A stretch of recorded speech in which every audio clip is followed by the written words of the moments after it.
Black History Month you find ridiculous. Why? You're going to relegate my history to a month? Oh, come on. What do you do with yours? Which month is White History Month? No, come on, tell me. Well, I'm Jewish. Okay, which month is Jewish History Month? There isn't one. Oh, why not? Yeah. Do you want one? No. I don't either. I don't want a Black History Month. Black history is American history. How are we going to get rid of racism until... Stop talking about it. I'm going to stop calling you a white man. Yeah. And I'm going to ask you to stop calling me a black man. I know you as Mike Wallace. You know me as Morgan Freeman. You know what I'm saying? Mm-hmm. Many people believed that the election of a black president would advance America to a new era of racial harmony. That belief proved to be mistaken. In retrospect, it was naive to think that a single event, even the election of a black president, would wash away a stain so deeply ingrained in our culture. The debate about how much racism there is in America, and specifically the disparity between the races, is just as fierce as ever. That's okay with me. Discrimination still exists. Let's deal with it openly and honestly. Unfortunately, that's very hard to do. One reason I've discovered is that many people feel that they have to treat blacks with kid gloves. They think this is noble, enlightened, progressive. It's not. It's demeaning and condescending. In fact, it's racist. A recent experience brought this home to me. In an anthropology class, my professor decided to discuss the shooting of Michael Brown, a black teenager, by a white police officer in Ferguson, Missouri. Before I tell you what transpired, I need to tell you something about this professor. First of all, I like her very much. She's interesting and engaging, but more importantly, she took a non-PC approach to the class, which I found refreshing. She encouraged us to study the data dispassionately and draw our conclusions from that. But when the subject of Ferguson came up, all this objectivity went out the window. When a classmate said, following a debate over the details of the case, that the facts ultimately don't matter, my professor agreed. All that matters, this classmate added, is that a black boy was killed by a white cop.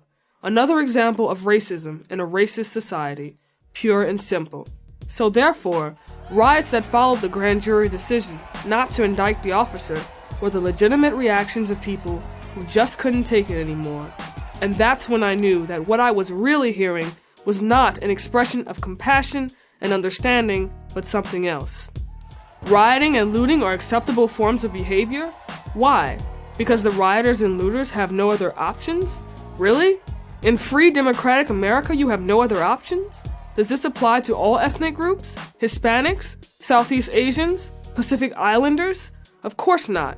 But we, the enlightened ones, are ready with a pre-packaged list of excuses when blacks riot and loot. Worse, when it comes to judging black behavior, even facts don't matter.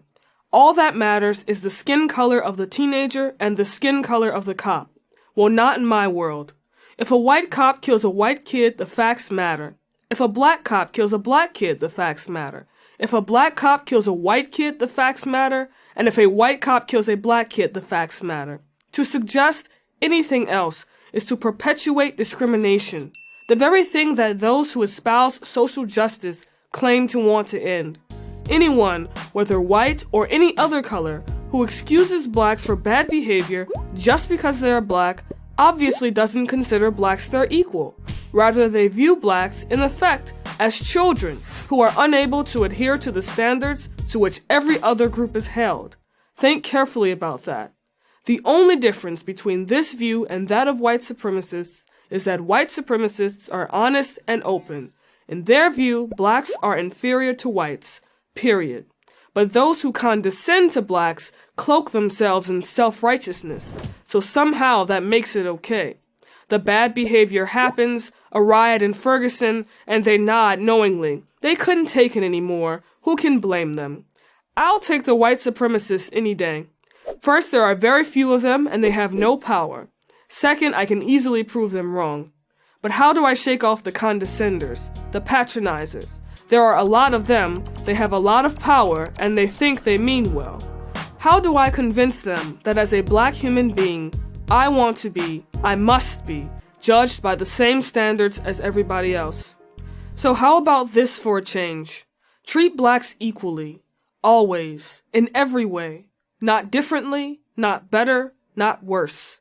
Not like we're demons, not like we're angels. Is that so hard to do? Because if we really want racial harmony, not to mention an end to racism, that's the only way to get there.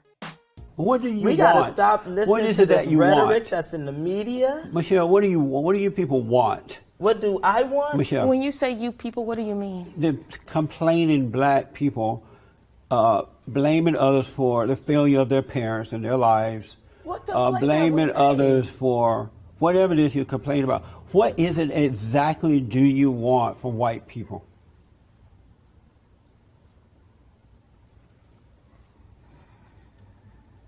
First of all, I'm just going to take a breath. And I'm trying to find out I what you want- want. what's your nationality?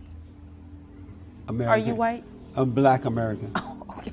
What do you want? You Caucasian. Oh, you do? And But- why do you think that? Why do you think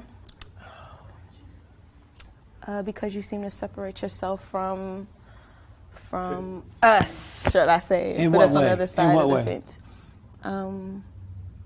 In the ways that you specified thus far. Meaning what? Tell me, give me an example and tell me what you mean. You How you refer mean? to How do us, what do the you black people want from here white as people? you Meaning people, that I'm not including with yourself. Oh, okay, I It's got just it. y'all by yourself, right? Let me explain why I do that. What you don't know is that there are two realities in life. One is that of good and one is that of evil. And now that I've been able to overcome evil, I don't identify with angry, evil black people. I identify with other blacks and others who are on the side of good.